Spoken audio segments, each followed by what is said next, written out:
Welcome to Let's Talk About Life with Alan Weinstein, author of Memoirs of a Learning Disabled, Dyslexic, Multimillionaire, and me, his daughter Sherri.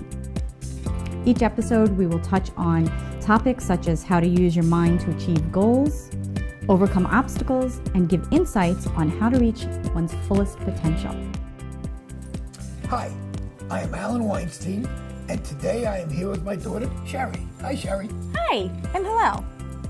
How are you? I'm fine, thank you. That's good. So today's topic is a new one, and it is how dyslexia affects self-esteem. So I think this is something I'd like to address. I know firsthand how it affected my self-esteem. However, I want to hear, and I think the people out there want to hear, how it affected yours, because as they can tell, you're a positive light now, so it doesn't look like you've had self-esteem or confidence issues. So explain to us how your dyslexia beat you up and then... Okay. It's an interesting point, because in order to succeed, I guess sometimes you have to have a low self-esteem to begin with. I had a very low self-esteem. I couldn't read till I was 13. I did not do very well in school at all.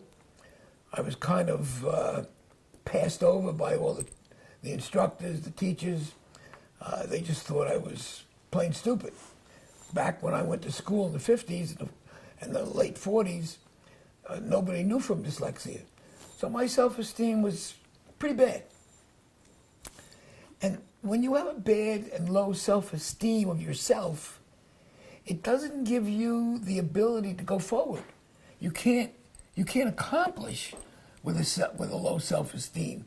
You have to have a lot of confidence in yourself and in your decisions in order to succeed.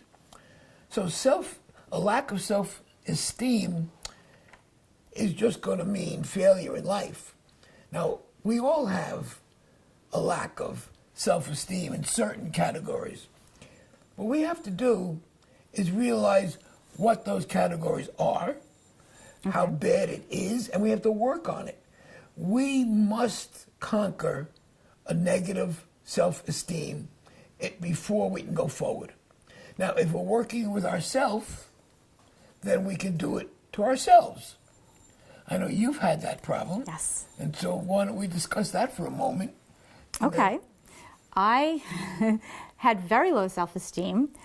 I remember being told I was dumb, I was stupid by the teachers, by the educators, the people that were supposed to be protecting me. And even in the very beginning, I perceived it that you felt that way and Mommy felt that way. And now looking back, I know that wasn't true, but I'm looking through it as, a first grader, kindergartner. I remember feeling so bad about myself that I wanted to give up. I locked myself. I'm going to cry. I locked myself in the bathroom and told you I hated myself and was not coming out because nobody loved me. And it was all because I was being beaten down by the education system, by the teachers, everybody telling me I'm lazy, and me knowing in my head that what they're saying isn't true, but not being able to express it. So now, being young and impressionable, I start to believe what I'm being told. And that is a major problem. I call that being programmed by other people. We're all programmed.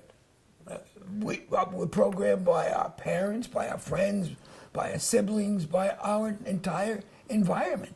That's what makes us different. Right. Because we come from different environments. Yeah.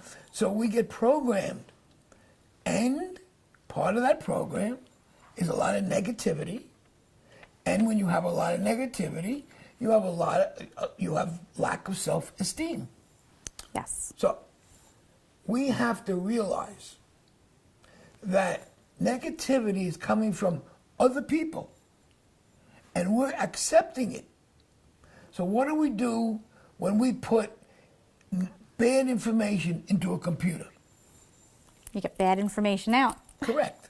So you change. You reprogram the computer to get good information out.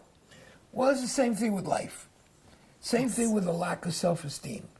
We have to reprogram ourselves not to believe in what other people are saying because they don't know anything. Right. We have to believe in ourselves. We have to build a wall and not allow anyone to penetrate that wall with negative thoughts. Let all the Absolutely. positivity come in, no negative thoughts. Right. And that's how you improve your lack of self-esteem. And once you work on that, you will become a success. Explain what your success was in school. I ended up going from being dumb, stupid, lazy, never being able to even finger paint, to becoming an artist, winning awards, and graduating valedictorian, getting a full ride to four-year college. And that, to me, right there, was my success. That was the beginning of my self-esteem being changed. And when I was put into a different environment where the teachers cared, where the educators were on my side, where my parents, I knew at that moment that I was wrong on what I was thinking. When all that came into play, all of a sudden I realized, wait a minute, I can do this because they're telling me I can. And if they're telling me I can, it must be true. Because again, I was impressionable, I was a child, so no matter what you would have told me, I was going to believe. So, I hope you learned something from what Sherri just said. Yes. Parents, very, very important in this project. If you don't feed your child positive thoughts, all he's going to have is negative thinking. And many parents, that's what they do. They feed negativity to their kids. You can't do that. You can't do this. You messed up on that. Why, you think you can do this if you couldn't do that?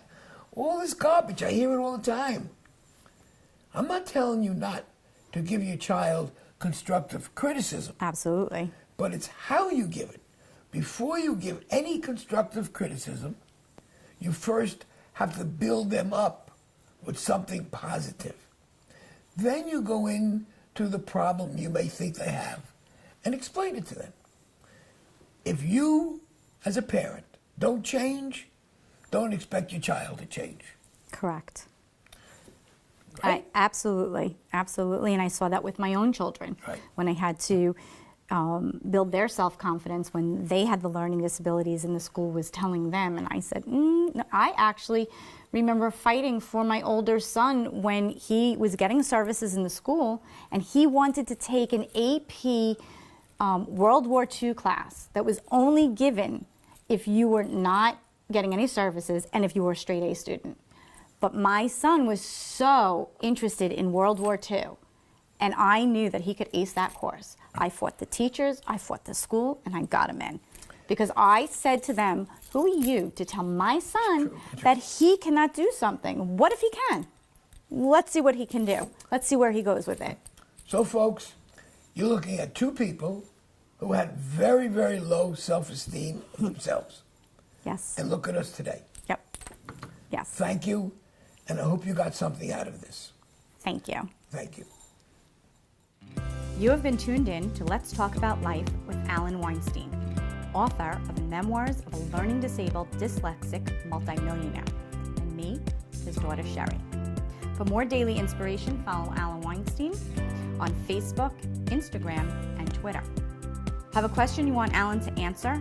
Send him an email at askalan@alanweinstein.com.